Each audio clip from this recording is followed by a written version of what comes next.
Hey guys, welcome back. So today we're back out the range with the 338 ARC. Now, if you follow the channel, you know I'm a huge fan of the 300 Blackout. It's probably one of my favorite cartridges. I find it to be extremely useful. We talked about the 338 ARC in a previous video and the descent from CMMG, and we talked about the new ARC. We talked about how it compared to the 8.6 Blackout, 300 Blackout, but in that video, we talked about doing an accuracy test in the future. Well, we're finally getting around to doing that. So today we're going to do an accuracy test with this rifle. Now this is the CMMG Descent, and it has a 10.5-inch barrel, a 1 8 twist. We have an inert haze can on the end of it. We have a primary arms GLX 4 to 16 power optic on it. And it's all set up. Pretty much I think we showed it in a similar configuration in the original video. The ammunition we're going to be using today will be Hornady ammunition. So we have some subsonic ammo here, and we've shown this in the previous video. I'll link to the original video down below in the description. But this is some 307 grain subsonic sub-X ammo. We'll shoot that, and then we will also use some of their black ammunition. That's subsonic. This is the supersonic stuff, 175 grain hollow point. And we're going to see how these two cartridges perform in terms of accuracy. I'm going to be very curious to see how the subsonics perform with that heavy bullet and the 1 8 twist.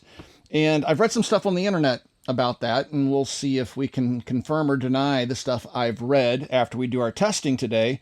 But let's get started taking a closer look at the accuracy potential of this new cartridge, and let's see what it does.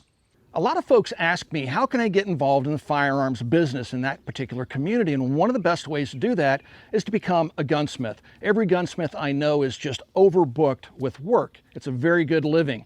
And so if you would like to become a gunsmith, you need to go to a gunsmithing school or become an apprentice for an existing gunsmith. But Modern Gun School is an accredited college that also works with veterans in the GI Bill, where you can go and get a degree from accredited college in gunsmithing and then go out and start your own gunsmithing business, which I think is a really great option. Again, throughout my entire life, gunsmiths have always been able to earn a really good living, assuming they have a really strong work ethic. So please check out Modern Gun School. I do have a link in the video description below. So before we get into trigger pulling, I just want to cover off on something about the 338 ARC and why I find this particular cartridge to be of interest. So we have the 300 Blackout, we now have the 338 ARC, and we have the 8.6 Blackout, and they all perform a specific role.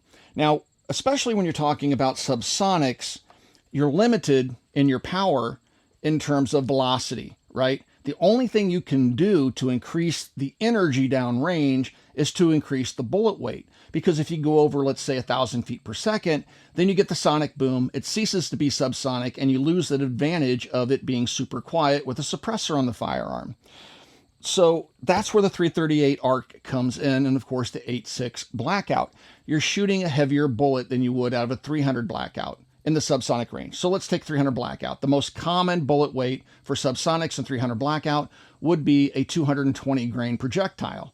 Okay, but it has the advantage of being a standard 308 bullet, right? So if you're into reloading, that's awesome for 300 Blackout. Now the 338 ARC is slightly larger, obviously, in diameter, but it increases that bullet weight. So we go from 220 grains, in this case, to 307 grains. So let's say the 220 grain bullet and the 307 grain bullet are both doing 1,000 feet per second. Obviously, this is going to have more downrange energy. So that's the benefit. Now, the 8.6 Blackout is a larger cartridge. This is designed to work in standard AR-15 sized magazines, but you will need a magazine that's capable of working with it. As you can see, we have a Grendel magazine in this rifle, where the 8.6 Blackout has the benefit of using a standard SR25 PMag style magazine. So you don't need specialty magazines with the 8.6 Blackout. That, and it has more powder capacity, and it can launch even heavier bullets. So we have 300 Blackout, 338 ARC, which is going to be more powerful than the 300 Blackout, but use similarly sized firearms and magazines. And then we step it up one more notch to the 8.6 Blackout, which can do super and subsonics, but it's going to be basically chambered in a firearm that's more like an AR-10 versus an AR-15. All right, so I like subsonics. I love the fact that I can hunt more discreetly with a subsonic. It's certainly beneficial around the house if you're shooting inside structures for self-defense and things like that. it's a very useful concept. And as I've already said earlier in the video, I really like it. Now, just very quickly, the Descent line of firearms, I like to compare these to the SIG MCX. These are really, really cool rifles, extremely well built. I'm a fan of CMMG. The Descent line is an outstanding firearm. The quality is nothing short of high quality. You can see the fitment of this firearm. It's really, really nice. Now, this is the burnt bronze finish. Of course, it comes in other finishes, but I'm a flat dark earth burnt bronze kind of guy, and I think the black accents, make it look really, really sharp. Primary arms, I love their optics, and in full disclosure, they do sponsor us on the channel. That's why you see Primary Arms down in the corner of the videos, but I use their optics, and I went to them because I enjoy using their optics and tried to set up our sponsorship. So it wasn't that they came to me, I went to them because I do like their products.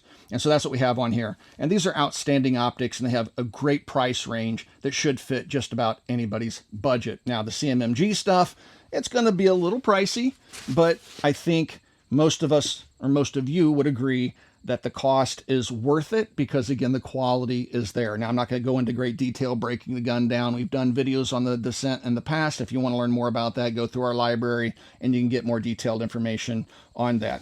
So let's take a look really quickly at the two cartridges we're going to be using here today. I don't know if I got one of these. I may have to, I think there's literally one left in here. There it is. So here is our supersonic cartridge. And here is our subsonic cartridge. Now, the Super is a hollow point. The hollow point isn't necessarily for expansion on the Super. It's more or less to control the center of gravity of the bullet.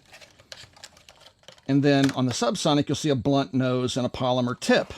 And that's so we can get good expansion out of it downrange when it hits a target. I'm not sure if I got a... let me look around here. I got so much stuff sitting around. It's a 7.62 by 39. I was kind of looking for a 300 blackout for comparison, but the overall length is going to be about the same because, as I'd already mentioned, this is a standard snag-sized magazine, but this one is curved more because of the case taper. All right, and it's a very interesting looking cartridge. That bullet seats very deeply into that cartridge. It almost looks like a 10mm case down here below the neck. And in our other video, we take one apart, show you the bullet and all that other stuff. But that's what I like about this. And the ARC kind of appeals to me just a wee bit more because the firearms are going to be a bit smaller, AR-15 sized versus the AR-10 sized. But I will also tell you, I really enjoy the 8.6 Blackout. And truth be told, I think it's a more versatile cartridge overall of the subsonics that we've talked about in today's video. But let's go back to the 338 ARC. So we're going to get set up to do some shooting. As you can see, we have very different style of bullets here. And with the 1-in-8 twist, I'm very curious if we're going to be able to stabilize that subsonic bullet at 100 yards. So let's go ahead and get everything set up and begin our shooting. And let's see what type of accuracy we're going to get out of our Descent rifle. These are 175 grain hollow point 338 ARC from Hornady.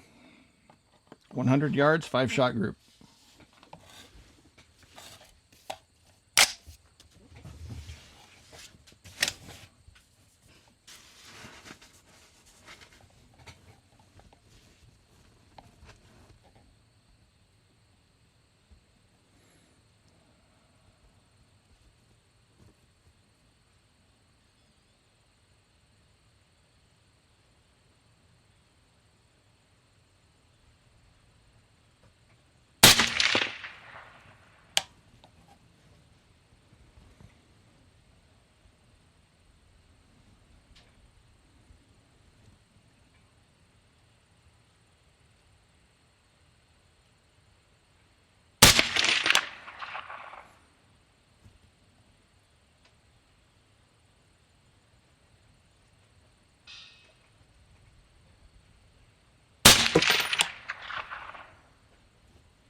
That was far more impressive.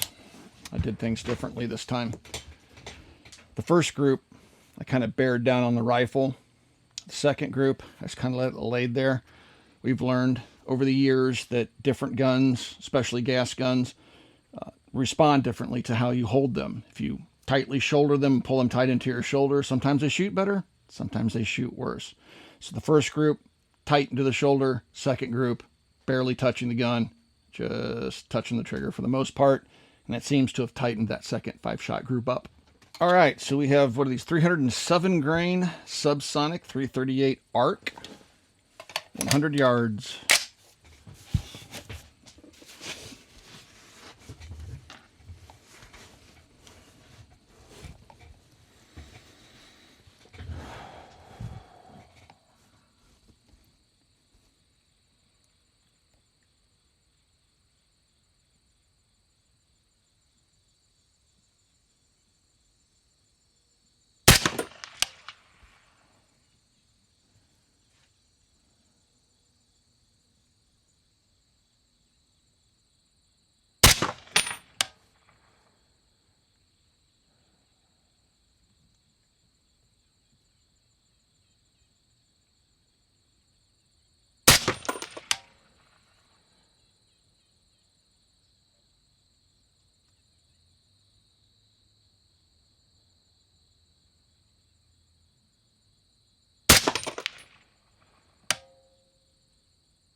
All right.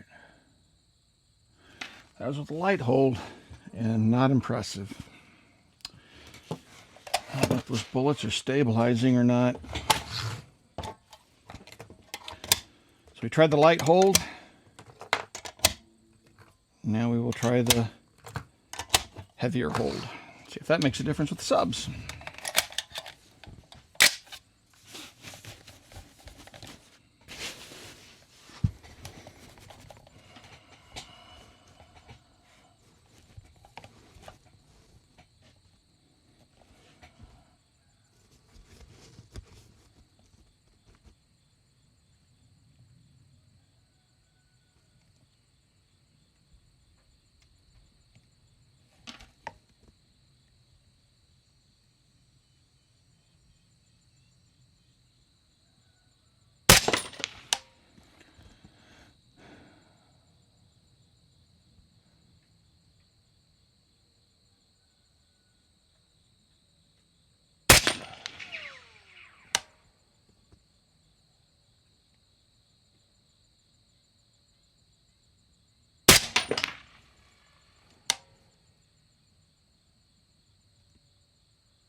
That is interesting.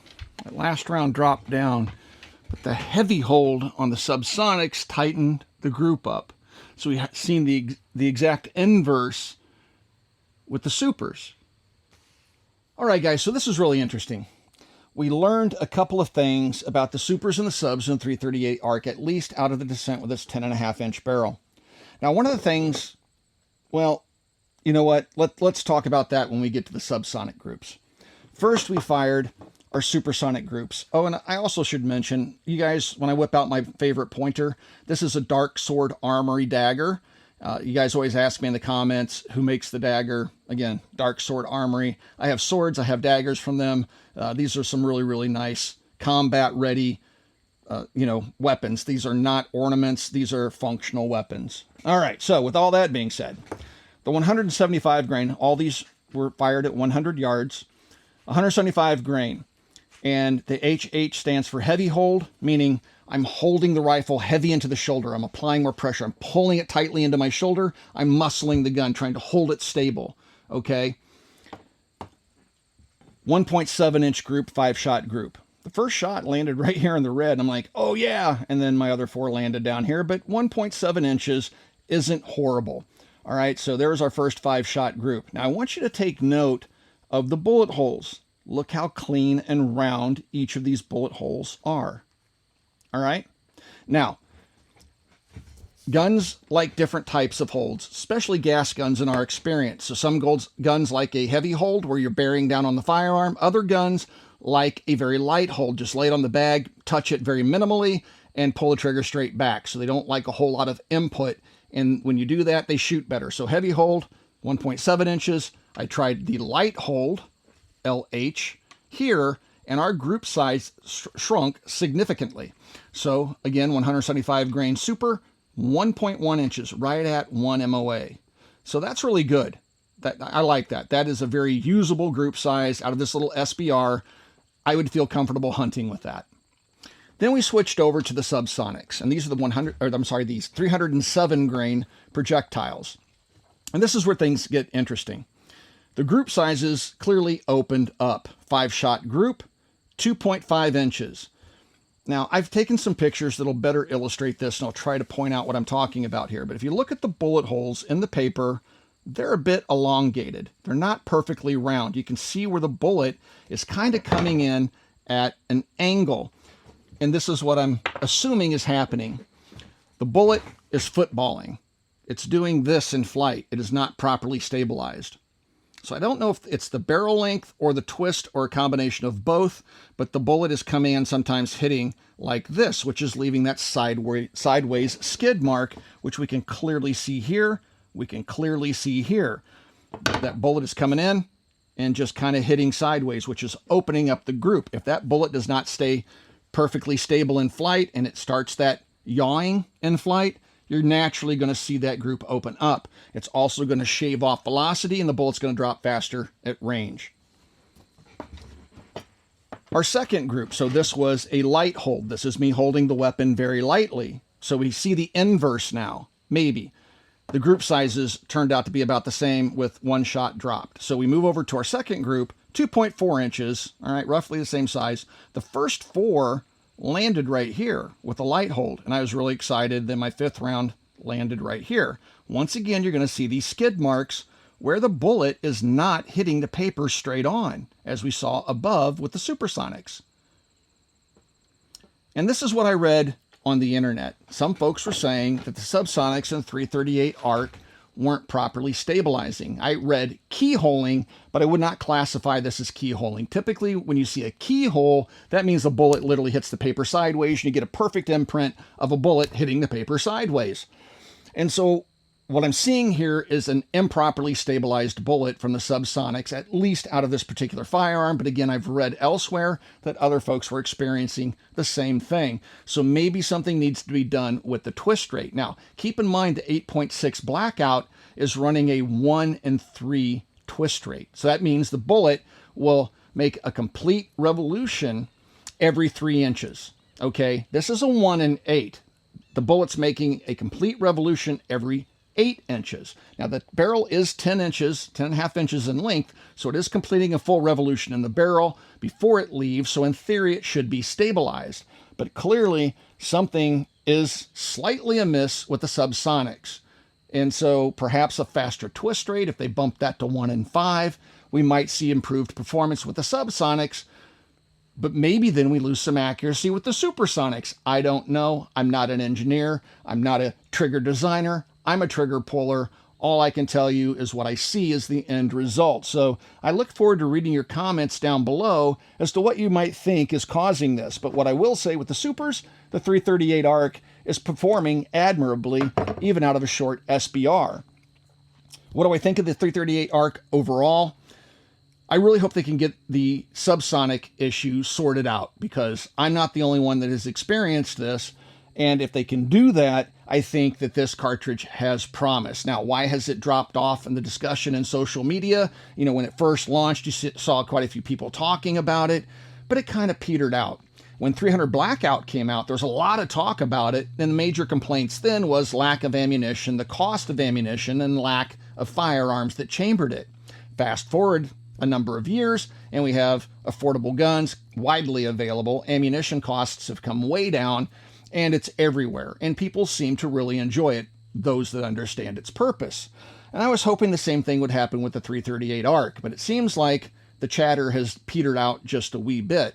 I'm not sure why. Maybe people are just happy with 300 Blackout and they don't really care about 338 ARC, and they don't really care about 8.6 Blackout. I'm in the opposite camp. I like new cartridges, and I like the fact that these bring more downrange power, energy, if you will, to the table than 300 Blackout. So comment down below. Let me know if you have a 338 ARC, what does your accuracy look like with supers and subs, and what do you think of these new subsonic cartridges? Are you interested in them, or you just want to stick with 300 Blackout, 223, and 308? I like new stuff. All right, guys. Thank you for watching today's video. If you have any questions about anything you've seen in today's video, you can always ask those questions down below. I do try to stick around for the first couple of days after I post a new video to answer any questions you guys may have. Also, please swing by, check out Copper Custom. Thank you for 17 years of support. Oh yeah, check us out over on Patreon. There is a link down below. And yeah, we'll talk to you guys soon.